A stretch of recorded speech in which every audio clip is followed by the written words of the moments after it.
right, let's talk about trait theory and trait perspective. So trait theory and trait perspective start with our grand old friend, Gordon Allport. Now, Gordon Allport, he wanted to understand the human experience a little bit deeper, and so he categorized 18,000 human traits. That's incredible, 18,000 human traits. And so once he had these categorized and systematically looked through, and he's like, yes, this is how we're going to describe people. That was wonderful. That was great. That was grand. However, when's the last time you described yourself with 18,000 traits? I'm going to say probably never. So here's the thing. Other individuals wanted to understand a more, using factor analysis, a more reduced and maybe even nuanced idea of personality, trying to comprehend this idea that, well, there are some things and some human traits that are similar to each other and that might and maybe even account for the same behavior. And so what they did was they did a process called factor analysis. And factor analysis is this really fun psych math that you can do to understand how certain behaviors are accounted for by some underlying construct. And so we call these constructs things like extroversion and introversion and neuroticism. And according to McRae and Costa, the big five, right? The big five personality traits. You can memorize them as ocean. Okay, so like O being openness to experience, C, conscientiousness, E, extroversion, A, agreeableness, and N, neuroticism. And McRae and Costa, using factor analysis, reduced those 18,000 traits down to 5, okay? Saying that these big 5 traits account for the vast majority of behavior, okay? Using that process. Now, when it comes to conscientiousness, this is the degree of dependableness that you have. Your openness to experience is kind of self-explanatory. How open are you to engaging in new things and kind of exploring the unknown, those types of things. Then we have extroversion, which is your sociability, right? How social are you? Do you gain energy from people, or do they kind of drain you, okay?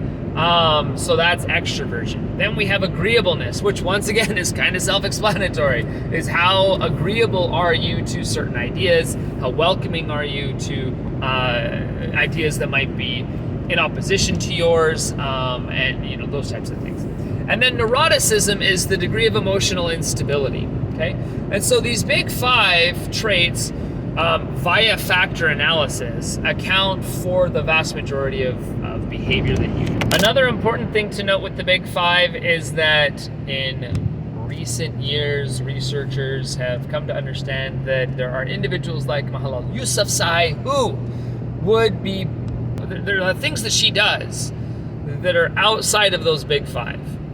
And so what they have come to understand is one of those things, one of her defining characteristics, at least according to the researchers, is humility. So now with they kind of throw in humility into that big 5 and call it the big 6. Now, in studying personality theory, we can't forget the work of Raymond Cattell. Raymond Cattell used factor analysis, that systematic process, that fancy psych math, to try and understand the human experience, and he reduced Allport's 18,000 down to 16. So we have a 16 personality factor, or a 16 PF by Raymond Cattell, and these things include traits like being shrewd or being bold, and once again, just like the big 5, trying to account for the behavior that you do daily, that we see daily, right? Which is the big thing with personality theory, is we're just trying to say, well, we see that Josh behaves in this way. And is that the same as Sally? Is that the same as Tamara? Is that the same as Jason, right? And so when you look to that and trying to map these personality traits, whether it's the Big Five or the 16PF or the MMPI and the, other things, we're really looking for those consistent things, and those are known as traits. Okay, so traits by definition are stable characteristics that and systematic, consistent ways that you think, that you feel, how you behave, how you react. Okay, and so that's what personality would be defined as according to trait theory. Now, we've got Raymond Cattell, we've got the Big Five. So Eisnick wanted to understand the traits of your personality. Instead of on like a 5-point or a 16-point measure, he wanted to understand it on a spectrum of introversion versus extroversion, and on emotional instability or neuroticism. And so you can score high in extroversion and high in stability, emotional stability. And that would give you traits consistent with being a leader, right? Being stable. Whereas if you're unstable and you're extroverted, high in both of those, maybe you're excitable, okay?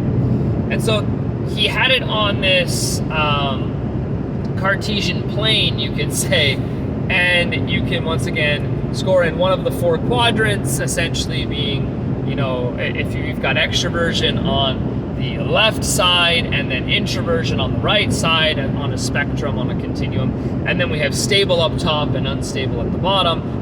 You then have this nice Cartesian plane, and you pop into one of those 4 quadrants as your personality type. And here's the thing to note with personality is that you will have traits which are stable across time, and then you will have states which are more transitory, okay? Meaning that you'll experience them in a moment.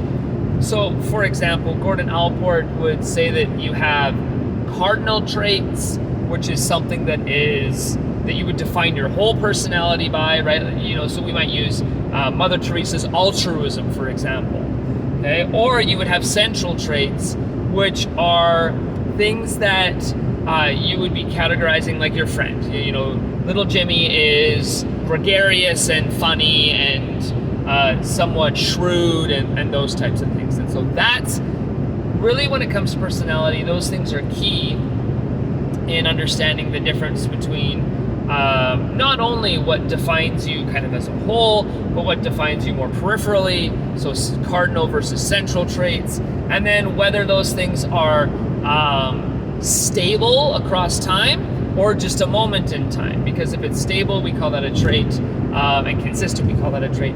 But if it's just you're having a moment of neuroticism, right, then that's just a state. Okay, so we want to make sure we separate the difference between traits and states.